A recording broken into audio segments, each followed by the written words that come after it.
covering Jesus and the Father being equals as the Trinity states, but I decided that the way to do that's in the context of the study that we're about to begin. Trust me that it's relevant not only to the Trinity, but also to many other deep mysteries of the Bible. We'll cover such things as the angel of the Lord, the serpent on the pole, who Satan is and where he fits into Scripture, the pillar of fire, the rock, the stories of all the brothers in Genesis, and why God doesn't choose the firstborn son as he told the Israelites to do, the King of Tyre, the Divine Council, and so many others. By the time we're done, many mysteries and several misconceptions will become clear to you, so whoever has ears to hear, let them hear. In the Old Testament, there's a very unique being called the angel of the Lord, a very mysterious being that's led to a lot of disagreements and even controversy within the church, but most especially between the Jews and the Christians. He's sometimes described as God, and sometimes he's distinct from God. There are times when he delivers a message from God, and other times when he speaks as if he's God himself. This being's mystified scholars for thousands of years. Many have made bold statements about his identity based on incomplete studies or beliefs, while others have made statements based on supposition or stubbornness just to cling to their beliefs. I'm about to walk you through the scriptures, and we're going to make a positive identification of the angel of the Lord that has so much supporting evidence that it's almost unbelievable. Have you ever been absolutely mystified by something, and then when you finally get the answer, you think, why didn't I see that before? You'll think the same thing when we're done, and yet you'll be awed by how complete and in-depth this Bible really is. Remember, when you interpret the Bible correctly, it'll clear up mysteries, not create them. So the Feast of Tabernacles is a festival that's celebrated by the Israelites on the 15th day of the 7th month to celebrate the completion of the autumn harvest. All of the symbolism at this feast is done in remembrance of the 40 years of wilderness wanderings after the liberation of the Israelites. One of the symbolic acts of this feast was a huge candelabra that was lit in the women's court of the temple. It reminded the Israelites of the pillar of fire that guided them during the 40 years in the wilderness. In the book of John, Jesus attends this feast, and during the feast he stands and he says these words. This is in John 8 and 12. Then Jesus spoke to them again, saying, I am the light of the world. He who follows me shall not walk in darkness, but have the light of life. Then John 8 and 20 says these words Jesus spoke in the treasury. That part's an important piece. The treasury is in the women's court where the candelabra is lit to symbolize the pillar of fire. As soon as Jesus said this, the Pharisees immediately accused him. John 8 and 13. The Pharisees therefore said to him, You bear witness of yourself. Your witness is not true. They became angry and accused him because they understood the implications of what he was saying. Not only was he at the Feast of Tabernacles, he was in the women's court, which means he was standing in the place where the candelabra was lit, symbolizing the pillar of fire. More than that, the words that he chose is in direct correlation to the pillar of fire in Exodus. In short, he was claiming to be the pillar of fire. To the Pharisees, that meant that he was claiming to be God, but was he actually doing that? Exodus 13 and 21 says this, And the Lord went before them by day in a pillar of cloud to lead the way, and by night in a pillar of fire to give them light, so as to go by day and night. He did not take away the pillar of cloud by day or the pillar of fire by night before the people. So to sum these verses up, it says that the Lord went before them. This tells us that the Lord was leading them. When they traveled at night, it was the pillar of fire that went before them, and it says the pillar of fire did so that they would have light. Then it says that the Lord did not take away the pillar of fire by day the pillar of cloud by day or the pillar of fire by night. So the pillar of fire was always there at night giving them light. So even if an Israelite got up in the middle of the night to use the restroom, he still walked in light and never in darkness. So go back to what Jesus said. He who follows me, that is what the Israelites did with the pillar of fire, they followed it. Then he said, shall not walk in darkness. During the whole 40 years, the Israelites never walked in darkness. The first part is, I am the light of the world. The pillar of fire was there to give light in this world to the Israelites. So everything Jesus said was in correlation to the pillar of fire. He said this during the Feast of Tabernacles, which is in remembrance of the wilderness wanderings where the pillar of fire was. And the Bible states to us that he was in the treasury. That is where the candelabra was lit in honor of the pillar of fire. So what the Pharisees understood by this is what we should understand by this. Jesus is saying that he's the pillar of fire. So why doesn't our churches teach this? It opens a can of worms for many of our doctrines. I'll show you. But before I do, remember that the beginning of the verse in Exodus said the Lord went before them. The Jews say that the pillar of fire was God himself and that there is one God and that Jesus is not his son. But does the Bible say, of course, Jesus is his son, but does the Bible say that the pillar of fire was God himself? And did Jesus just say that he was God? Let's look at it further. As we work our way through this part, I'm going to give you 3 verses to keep in mind. John 1:18 says, "No one has seen God at any time." That's a direct quote. 1 Timothy 6:16, "Who alone has immortality," speaking of the Father, "dwelling in an unapproachable light, no man has seen or can see."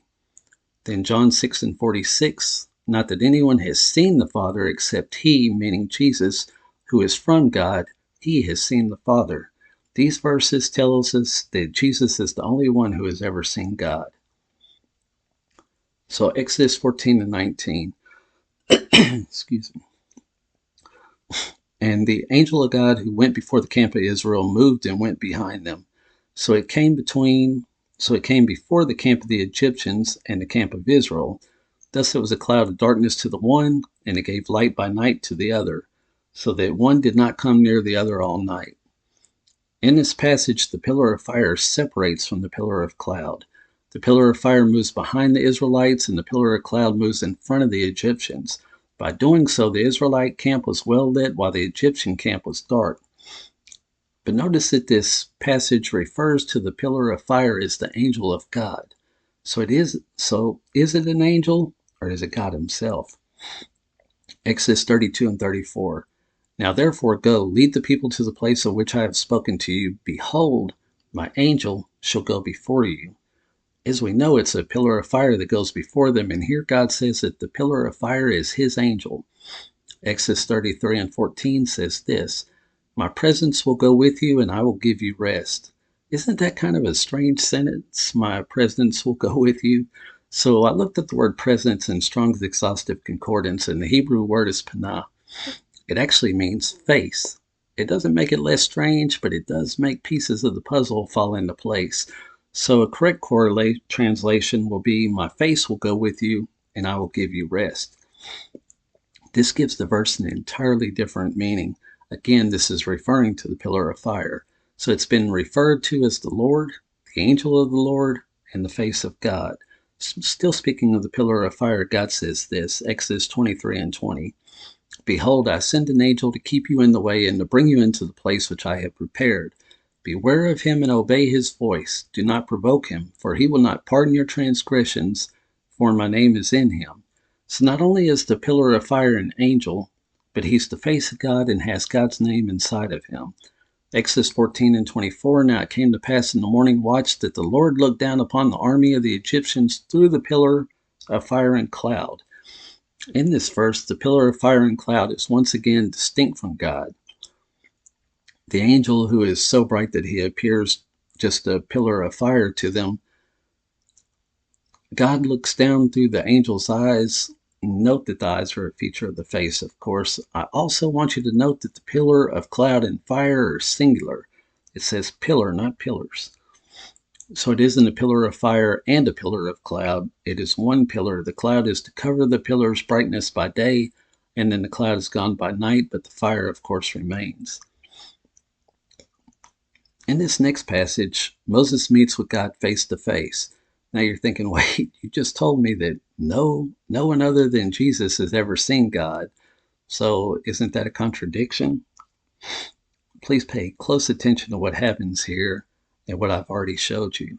Exodus 19:17. "And Moses brought the people out of the camp to meet with God, and they stood at the foot of the mountain. Now Mount Sinai was completely in smoke because the Lord descended upon it in fire." Then verse 20. "Then the Lord came down upon Mount Sinai on top of the mountain, and the Lord called Moses to the top of the mountain, and Moses went up."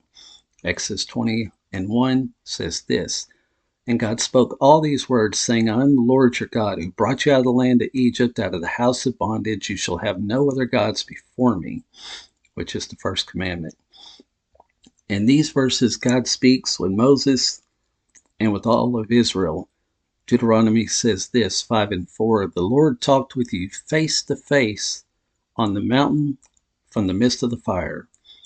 So that sums it up, right? People have seen God. This passage says he met with them face to face.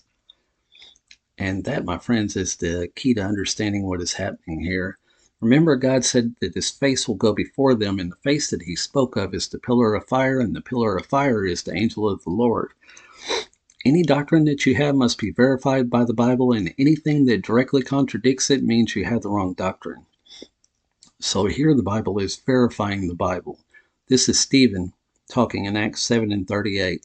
This is he, speaking of Moses, who was in the congregation in the wilderness with the angel who spoke to him on Mount Sinai, and with our fathers, the one who received the living oracles. The living oracles are the 10 Commandments, to give us whom our fathers would not obey but rejected. Did you catch that?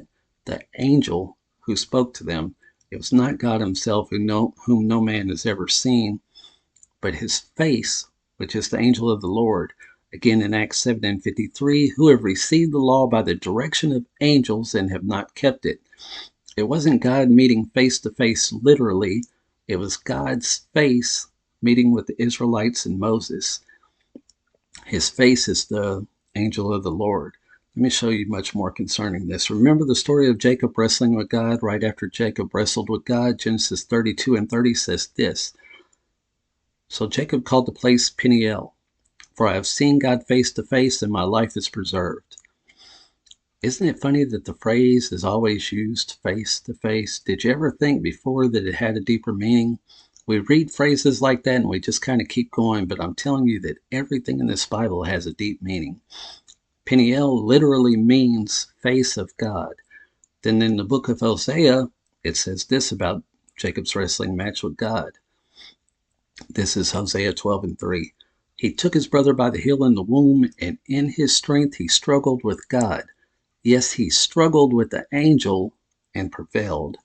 The Bible always verifies the Bible. Numbers 20 and 16, when we cried out to the Lord, he heard our voice and sent the angel and brought us up out of Egypt. Numbers 12 and 8, God says this about Moses, and he sees the form of the Lord. I looked up form and it means similitude. Something portioned, fashioned, image, likeness, manifestation. None of these refers to the original, but to something like the original. We'll come back to this in a few more videos because there's much more to discuss concerning this verse. I'm sure that you see it as well, but there are many more examples of the angel of the Lord being the face of God. To sum it up, anytime that God appeared to someone in the Old Testament, it was always the angel of the Lord, and the angel of the Lord is not God himself. So we began today with Jesus standing in the temple and declaring himself to be the pillar of fire, which we now know is the angel of the Lord, who is the face of God and bears God's name inside of him. So let's look at Jesus for a second. God says this in Malachi 3 and 1. Behold, I send my messenger, and he will prepare the way before me. Speaking of God. Pretty straightforward, right? God's going to send a messenger to prepare the way before God.